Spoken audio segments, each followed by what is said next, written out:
Hello property navigators. I'm here to guide you through a crucial decision, whether to invest in one single high value property or diversify with two more affordable properties within the same budget. This is especially relevant if you're juggling between options in the $1 million range. Let's have a discussion around whether opting for two properties can offer greater flexibility, less risks, and potentially higher yields for you as an investor. Firstly, let's quickly dive into the data with some real-life examples.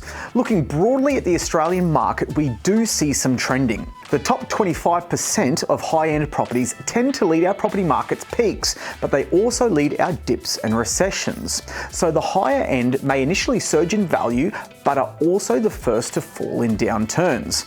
However, more affordable properties stay fairly consistent and maintain their value better through these periods. So while this doesn't in any way provide us insight into what we should buy, it's just good data to know about in terms of the risk and reward trade-off we so often have to analyse in our investment journeys. So why choose two properties over one? There are some pretty clear practical reasons that we can discuss. Number one, and we kick off with diversification and risk management.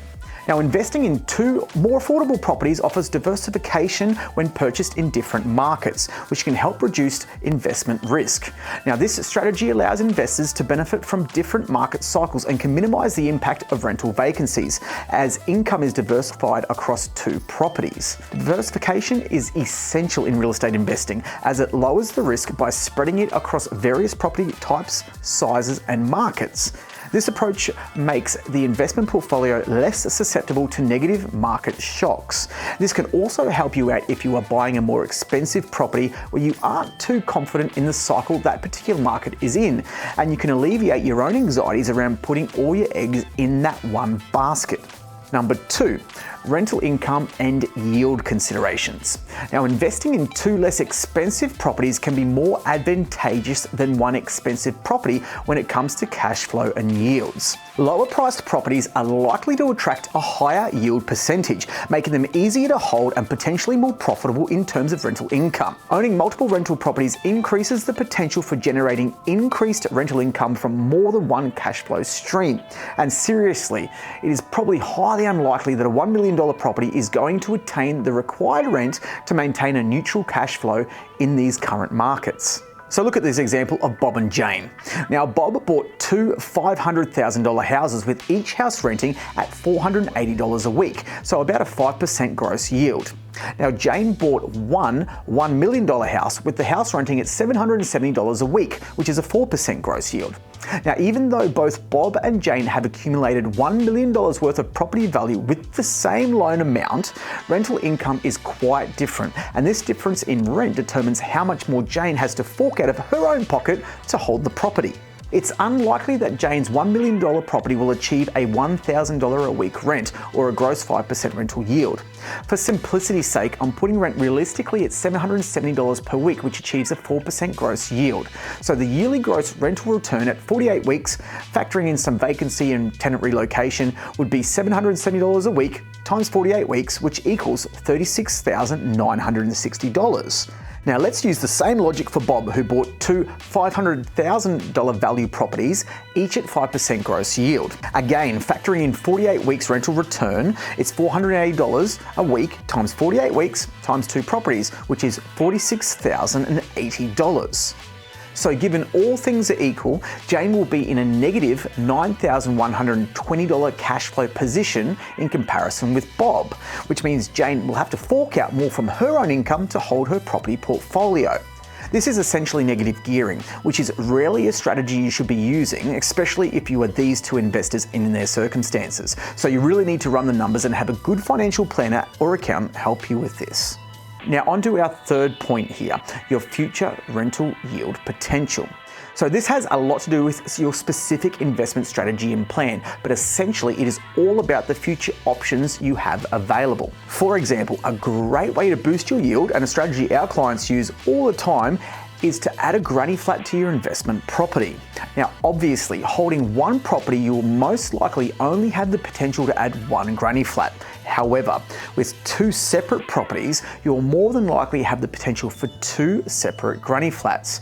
Check out our video on the rise of the granny flat for an in-depth discussion and breakdown on costs versus the kind of yields you can expect from doing this. But we can quickly show you here that a granny flat may cost you around $200,000, but you could pull around a $400 per week in rent.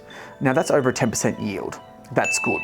So if you have the potential to have 2 granny flats added to your 2 more affordable rental properties that are likely already pulling in a higher yield than just one expensive property, then this collectively can really add to your yield and cash flows. So you definitely want to consider your future options.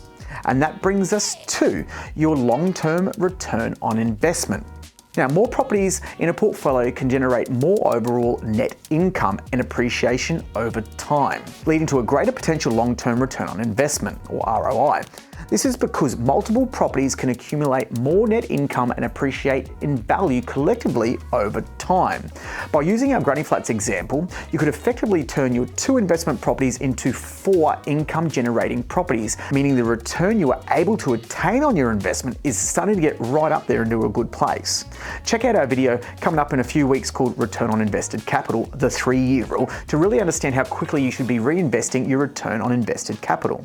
Next up, we have flexibility. Now, the whole point here is to have the flexibility to later have more options.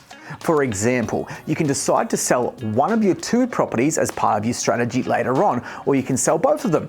You might even live in one as your principal place of residence and rent the other one out. You might bulldoze one of them and build a townhouse development. Who knows? And you probably don't know right now either. So it's good to keep more of your options on the table. So number 6, we have ease of renting and rentability. Now, lower cost properties are generally in higher demand for renters, as they're more affordable to a higher percentage of the general population. This can really keep your properties occupied and generating income with less downtime. Now, this other factor, property vacancy, is easy to explain. Now, in the scenario we mentioned above, Jane has only 1 investment property. So if that goes vacant, then essentially there won't be any rental income and she'll have to carry all the loan repayments on the full loan amount. In Bob's scenario, the probability of both investment properties going vacant at the same time is so much lower in comparison. Now, even if one investment property of Bob's goes vacant, he would still have some rental income to support him financially with loan repayments.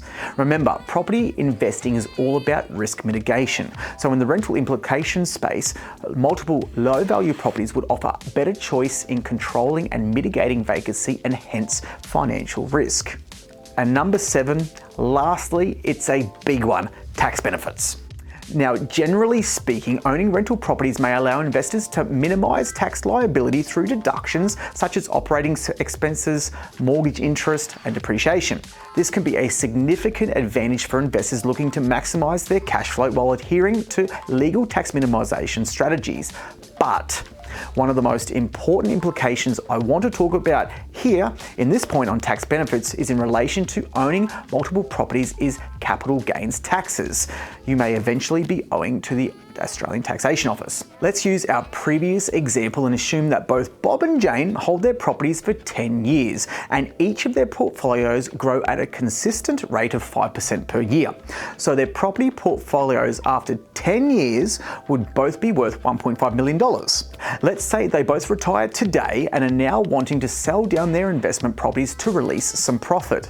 Approximately how much capital gains tax would they have to pay? Let's look at this very simply using Bob's example first, using the CGT estimator found online at loans.com.au. For simplicity's sake, let's assume Bob is retired, so he has no income, and he goes ahead to sell one of his investment properties at no cost whatsoever to himself. So he will realize a capital gain of $250,000 as he's sold his first investment property for $750,000 after buying it for $500K. As he's owned the property for over 12 months, he has to pay CGT on 50% of the profits, being $125,000. Bob will need to pay $33,817 as his capital gains tax on this one property, meaning he will pocket about $216,183 for that one investment property. Now, capital gains tax is a tax, right? So the more profit you make in the financial year, the higher the tax rate you'll be on and therefore need to pay. So a smart investor would spread out the profit over different financial years to minimize capital gains taxes.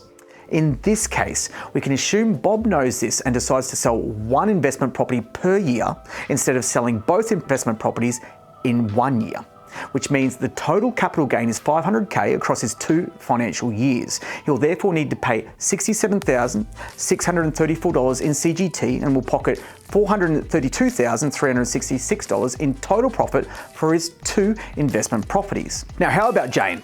Again, assume Jane has no income and she's also retired and no selling costs whatsoever in the transaction. Unfortunately, there is no way that Jane can spread out the profit as it is only one investment property. Therefore, she will realize a total capital gain of $500K on her one investment property and will need to pay $88,167 as CGT, meaning she will pocket about $411,833.